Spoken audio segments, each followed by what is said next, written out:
Welcome to Jim's Moves and Junk. I'm the Notorious JIM. I'm a little late doing the Christmas review of Doctor Who because I've been sick lately. So because I've been sick lately, I actually got sick on Christmas Day. And because of that, I haven't been able to actually get the video up in time. So I'm a little late getting it up, so I hope you excuse me for being a little tardy to the party. But there's a few things I want to say about it. I'm going to keep it short and sweet because I'm coughing up a storm at the moment and I don't want to affect anyone through YouTube with my cooties right now at the moment. The first thing I want to touch on is the 11th Doctor's storyline. Everything concluded in this episode, so I thought it was really cool that they wrapped up everything with the Christmas special. So, starting from the 11th hour, moving on to basically the final Christmas special with Matt Smith, we got a chance to wrap up the storyline dealing with the crack in the wall. And, well, I don't want to ruin anything for anyone that hasn't seen it, but it finished a lot of the storylines dealing with the 11th Doctor. You got a chance to see a lot of the monsters and creatures he's fought throughout his time, dealing with the silence, and you get to see him fight some old classic villains like the Cybermen, and of course the Daleks, who are always fucking things up for the Doctor. And oh yeah, my personal favorite, the Weeping Angels, which I'm terrified as a 30-year-old man. I'm terrified of fucking Weeping Angels at the moment. And you got to see a lot of those creatures show up in this one episode. Everything wrap up beautifully. As far as the storyline with the 11th Doctor, the way it gave him a chance to wrap up his story, you get a chance to see him grow and mature as a character. Like if you started from the 11th hour, that's your first time seeing Matt Smith as the Doctor. He's a little more boyish and immature, and he matures over time on the show. If you realize, like the wild, crazy hair gets toned down a little, and I feel like the final episode was more of an adult episode, and it was more driven home that he's grown as an adult, and you get a chance to see him age to the very end of his life, which is pretty cool as well. And it gives you absolute closure with the character, but you don't really give it most of the Doctors. It's just they're gone, and now he's a new Doctor. You do get a chance to close things up like they did with David Tennant, which was pretty cool. But I feel like this is more closure because you see him at the end of his life. You see him growing from when he was really young to extremely old. And not dying because of poisoning or any kind of situation like that, but basically dying of old age. And that was really cool because you see, if that's your favorite Doctor, which he was my favorite Doctor, you see your Doctor grow from the very beginning to the very end of his life. And I really did enjoy that. And the way they played into the story is amazing.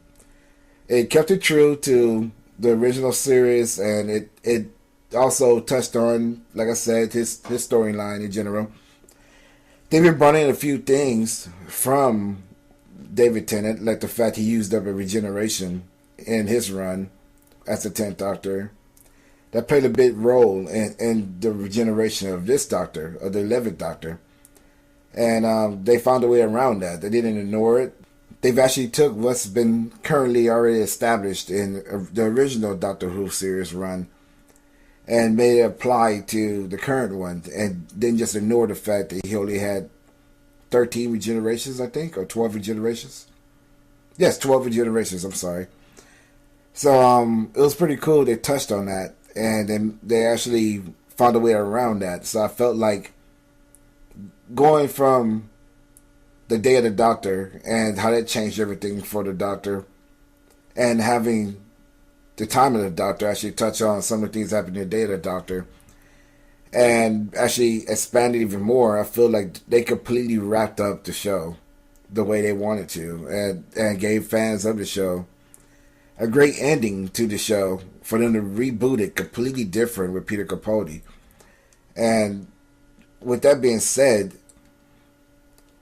the 11th Doctor's final words, I expected something similar to just him saying Geronimo before he regenerates. I thought it would be something simple like that, and just a throwback to something he's already said before. And he came in fun to the show, so I thought it would go out kind of fun. But he had a lot more to say, and his regenerations are slightly different from the ones they did before.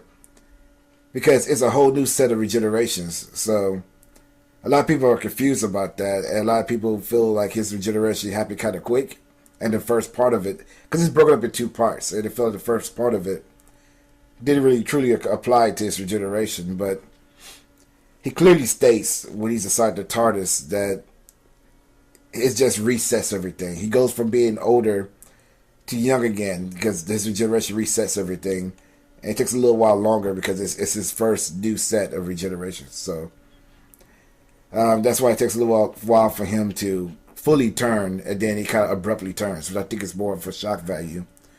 And yeah, I like the fact that he gave him a chance to wrap up his storyline as an older person to show that he grew from point A to point B. And he actually invested a lot of time into one area and grew old enough where he's more wiser, and he has more he feels more responsible for what he's doing, and he went out like a character you loved, and to see him go back to being young, his final words were was that he'll always remember when he was the Doctor, and I think that's something that comes not just from the Doctor himself, the 11th Doctor. I think it comes from Matt Smith himself, stating that, of course, he wanted to do it forever, just like David Tennant wanted to play the role forever. But you grow older, and there's a lot of other roles he could play, and a lot of things he could do. He doesn't want to be typecast to one character forever. I understand that, because I think the show's gonna last for God knows how long. The original show lasted for damn near forever. And if it wasn't for the fact that the show was shut down by someone, I think purchasing BBC, I'm not exactly sure, but I remember there was some kind of deal that happened with the studio, and the show was shut down, even though it was still making high ratings. If that would have never happened, who knows how long Doctor Who would have ran in the first place. So I think now that even though it's just as popular as it was before, but now it has an American audience behind it, and it's even more popular than it was before. Who knows how long it's going to take for the show to end? And I prefer to go on forever. To be honest, I prefer to go on even longer than the original show. So it's a never-ending show. So Matt Smith can't stay in the role forever. He started off 28 years old. He's 30, 31 now, and he's getting older. And he's not that old. He's still young, but he's getting a little too old to be stuck in the same role.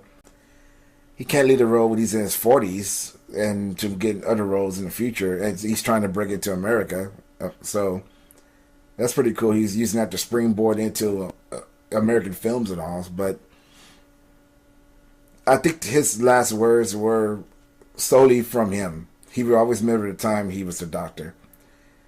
He didn't want to lead a role. It's the best thing for his career. I can respect that. I understand that. And I think that personally, he's one of my favorite Doctors. I hate to see him go. I'm glad that they gave him a great send-off.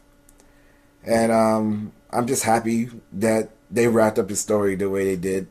And I'm happy to see him move on to a better future, a brighter future, I guess. And once you're involved with Doctor Who, you're always involved with Doctor Who. You don't ever leave it. So I'm pretty sure he'll be back eventually, maybe in the future, on another special, maybe 60th anniversary special or something. But his last words, I think, were for the man, not the character. As far as the Peter Capaldi coming in, I think that's more of shock value that he went immediately from 11 to 12. I think it was more of